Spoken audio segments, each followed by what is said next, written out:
ಸಮಸ್ತ ಪ್ರಜ್ಞಾವಂತ ಮತದಾರರಲ್ಲಿ ವಿನಂತಿಯನ್ನು ಮಾಡ್ತೀನಿ. ನಾನು ಯಾರ ಬಗ್ಗೆ ಅನಗತ್ಯವಾಗಿ ಮಾತಾಡಿಲ್ಲ. ನನ್ನ ಬಗ್ಗೆ ಬಹಳ ಹಗುರವಾಗಿ ಮಾತಾಡಿದಾಗ ಅಥವಾ ನಮ್ಮ ಕಾರ್ಯಕರ್ತರು ಮುಖಂಡರ ಬಗ್ಗೆ ಹಗುರವಾಗಿ ಮಾತಾಡಿದಾಗ ನಾನು ಜಿಲ್ಲಾ ಕಾಂಗ್ರೆಸ್ ಅಧ್ಯಕ್ಷ ಗುಂಡ ಅಂತ ಪದ ಬಳಸಿದ್ದು ನಿಜ. ಆದರೆ ನಿನ್ನೆ ದಿವಸ ಈತ ನನಗೆ ಏನಂತಾರೆ, ಸಾಮಾಜಿಕ ಜಾಲತಾಣ ಹುಚ್ಚಿರ ನಿನಗೆ. ನಾನು ಇವತ್ತಲ್ಲ, ಇಡೀ ರಾಜ್ಯದಲ್ಲಿ ಸಾಮಾಜಿಕ ಜಾಲತಾಣದಲ್ಲಿ ಅತಿ ಹೆಚ್ಚು ಅನುಯಾಯಿಗಳು ನನಗಿದ್ದಾರೆ.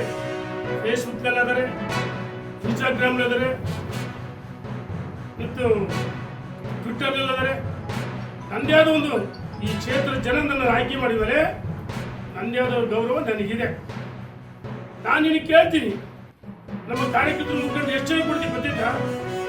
ಇವತ್ತಲ್ಲ, ಕಳೆದ 20 ವರ್ಷದ ಗುಂಡಾಗಿರಿ ಮಾಡ್ತಾ ಬಂದಿರಿ. ನೀವು ಪಟ್ಟಿ ಬಿಡುಗಡೆ ಮಾಡ್ತೀರಿ, ಯಾರ್ಯಾರಿಗೆ ಎಷ್ಟು ಹೊಡಿದಿ, ಎಷ್ಟು ಜನರಿಗೆ ಹೊಡಿದಿ ಅಂತ ಹೇಳಿ. ಆದರೆ ಆ ದೌರ್ಜನ್ಯ ಮಾಡಕ್ಕೆ ಬಂದರೆ ಭಾರತೀಯ ಜನತಾ ಪಾರ್ಟಿ ಕಾರ್ಯಕರ್ತರು ನಾನಿರ್ಬೋದು, ನಾವು ತಾಯಿ ಹಾಲು ಕೊಡ್ತೀವಿ. ಆದರೆ ಕೈ ಬಳೆ ಹಾಕಿಂದಿಲ್ಲ. ಏನು ಹೇಳಿದ್ದೀನಿ ನೀನು? ಭಾರತೀಯ ಜನತಾ ಪಾರ್ಟಿ ಸಭೆ ನಡೆಯುವ ಅಲ್ಲೇ ನುಗ್ಗಿ ಬಳಪಟ್ಟಿ ಹಿಡಿದು ಹೊಡಿದಿ ಅಂತ ಹೇಳಿದಿಲ್ಲ. ನಾನು ನಿನಗೆ ಸವಾಲಾಗ್ತೀನಿ. ನಿನಗೆ ತಾಕತ್ತಿದ್ರೆ ನಾನು ಒಬ್ಬರೇ ಬರ್ತೀನಿ. ಸಂಗೊಳ್ಳಿ ರಾಯಣ್ಣ ಸರ್ಕಲ್ಗೆ, ಸಂಗೊಳ್ಳಿ ರಾಯಣ್ಣ ಒಬ್ಬರೇ ಬರ್ತೀನಿ.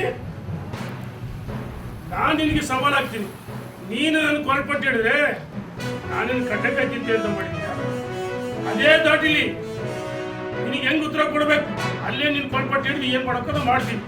ಆದರೆ ಪಕ್ಷದ ಸಭೆಯಲ್ಲಿ ನೀನು ಬಂದು ಗೊಂದಲ ಮಾಡೋಕ್ಕೆ ಪಟ್ರೆ ಪ್ರಯತ್ನ ಮಾಡಿದ್ರೆ ಯಾವ ಹಂತದಲ್ಲಿ ನಮ್ಮ ಕಾರ್ಯಕರ್ತರು ಮುಖಂಡರು ಉತ್ತರ ಕೊಡ್ತಾರೆ. ನಾನು ಹೇಳ್ತೀನಿ, ನೀನು ಎಲ್ಲಿವರೆಗೆ ಗುಂಡಾಗಿರಿ, ನಿನ್ನ ಪದ ಬಳಕೆ ಹೆಂಗಿದೆ, ನಿನ್ನ ಹೊಲಸು ಬಾಯಿ, ಅರುಕು ಬಾಯಿ ಏನ್ ಬೇಕಂತ ಮಾತಾಡ್ತೀಯ? ಯಾರಿಗೆ ಬೇಕಾದ್ರೂ ಹೊಡ್ತೀರಿ, ಬಿಟ್ಬಿಡ್ತೀವಿ ನಾವು. ಇದು ನಡೆಯಲ್ಲ ಅಂತ ಹೇಳಿ ನಾನು ಎಚ್ಚರಿಕೆಯನ್ನು ಕೊಡ್ತೀನಿ. ಇನ್ನು ಮುಂದೆ ನಾನು ಕೊನೆ ಉತ್ತರ ನಿನಗೆ ನಾನು ಉತ್ತರ ಕೊಡಲ್ಲ. ನಮ್ಮ ಪಕ್ಷದ ಕಾರ್ಯಕರ್ತರು ಮುಖಂಡರು ಯಾವ ಸಂದರ್ಭದಲ್ಲಿ ಯಾವ ರೀತಿ ಉತ್ತರ ಕೊಡಬೇಕು ನಿನಗೆ ಕೊಡ್ತಾರೆ ಅಂತ ಹೇಳಿ ಇಚ್ಛೆ ಪಡ್ತೀನಿ. ಧನ್ಯವಾದಗಳು.